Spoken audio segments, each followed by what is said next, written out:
السلام علیکم ورحمت الله وبرکاتو. د سفر په حالت کې د سنتو د کولو یا د سنتو د پریښولو په باره کې عوام وروڼه په تشویش کې دي چې سنت وکړي که سنت پرېږدي.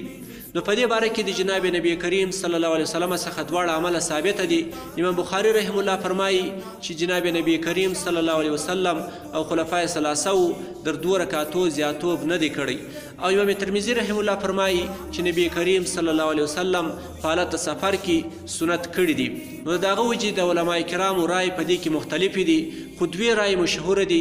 یو د امام فضلي رحم الله هغه ده چې هغه فرمایي چې دا په حالت د حضر کې لکه څرنګه چې مؤکد دي، په حالت د سفر کې هم دغه رنګه مؤکد دي، نه دی پرېږدي.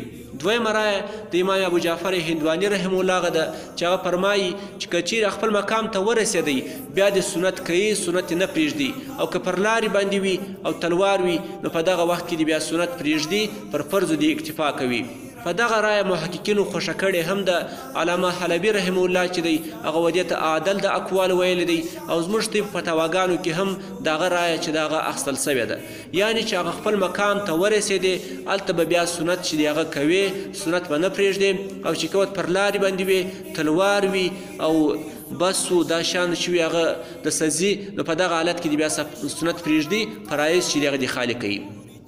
خو دغه حکم چې دی هغه د عامو سنت په باره کې دی. د سهار د سنت په باره کې زموږ طب فتواګانو کې دا لیکلي دي چې د سهار سنت چې دی هغه دې نه پرېږدي، ولې هغه در د نورو سنتو مؤکده دي، هغه دې په حالت د سفر کې کوي، نه دې پرېږدي.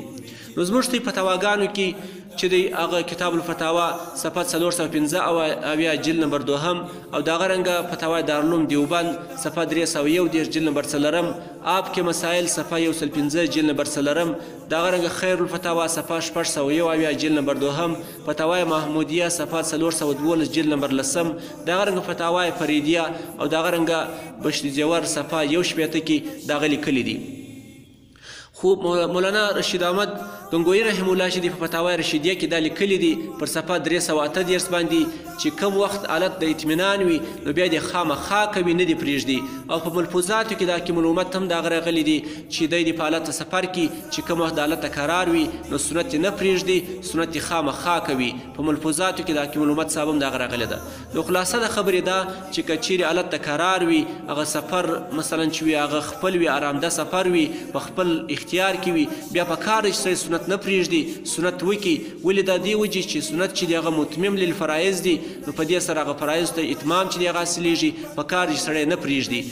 که چیرې تلوار وي، بس ځي، کوچ ځي، یا نور د ډوډیو د یو شي ضرورت وي هغه خوړل غواړي او دلته سنت که دی کوي نو بیا هغه نه سره پر ځای کېږي، نو بیا د سنت چې دی هغه پرېږدي. السلام علیکم ورحمت الله وبرکاتو.